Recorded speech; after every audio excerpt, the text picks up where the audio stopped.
印度指巴莱特是一个联邦，该国长久以来交替使用这两个名称。莫迪领导的印度人民党一直宣传要废除印度 India 这个被视为源自西方、被英国征服后强加的名称，以消除前宗主国英国的殖民统治标记。各位观众，大家好，欢迎收看美心点评第169集。如果喜欢我的频道，请订阅和点赞。今天的题目是世界去殖化高潮，印度将改国名为帕莱德。反观香港，需要去殖化吗？世界政局天天在变，原来连国家名称也可以突然改变。20国集团 G20 峰会于2023年9月9号至10号在印度首都新德里举行。印度总统莫迪在 G20 峰会晚宴给各国领袖的邀请函中，以巴莱特取代常用的 India 作为国名，引起全国的关注。今日印度时报、印度经济时报等多家印媒9月5号报道，莫迪政府可能会在定于9月18号至22号举行的议会特别会议上，提出一项把印度 India 国名更改为帕莱特的决议。为何印度要突然更改国名呢？主要原因是印度 India 这个名字是和英国于1600年开始入侵印度的历史有关。印度是世界4大文明古国之一，现时人口约14.21。公元前2500年至1500年之间，创造了印度河文明。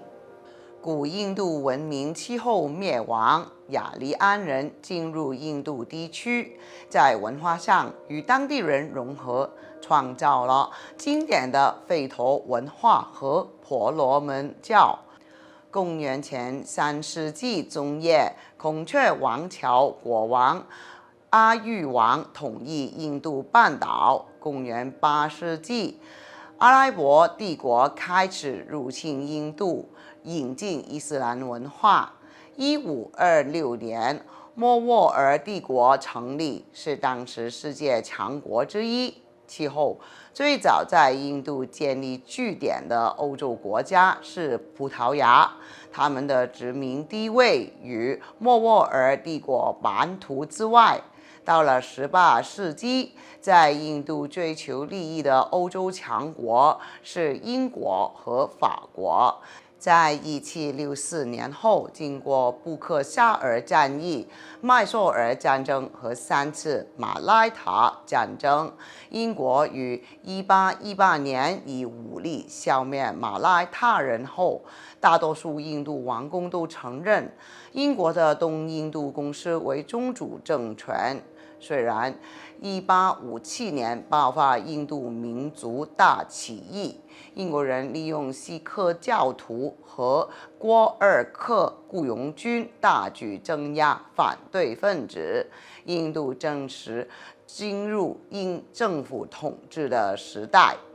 1919年4月13号发生英军屠杀印度群众的阿姆利则惨案。圣雄甘地认成了英国人的政治虚伪，他向国民提倡非暴力不合作运动，多次对抗英国的暴政。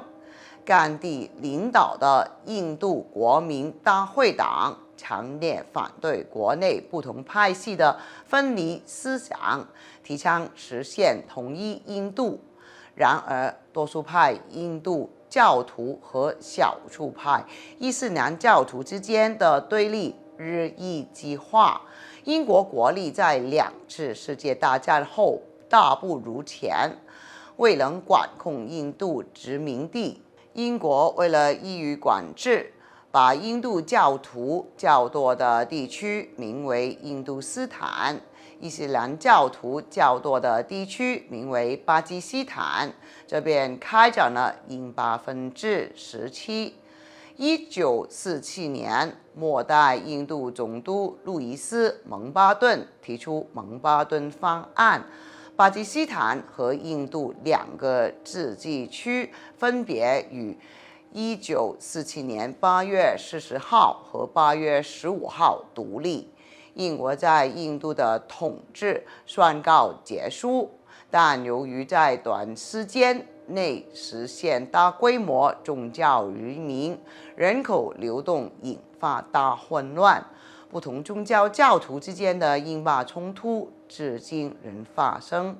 1950年1月26号，印度宪法正式生效，印度成立共和国，同时认为英联邦王国成员。印度宪法第1条定明，印度指巴莱特是一个联邦。该国长久以来交替使用这两个名称。巴莱特是梵语和印地语词汇，字面意思是承载或携带，深层语义指寻找光明和知识者。莫迪领导的印度人民党一直宣传要废除印度 India 这个被视为源自西方、被英国征服后强加的名称，以消除前宗主国英国的殖民统治标记。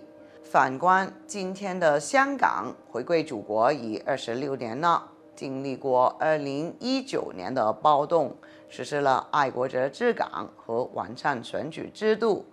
有爱国者仍抱有劣质思想，为保障其自的利益，今日不断在传媒面前表示，印政府与原居民有协议，高球场必须给原居民使用。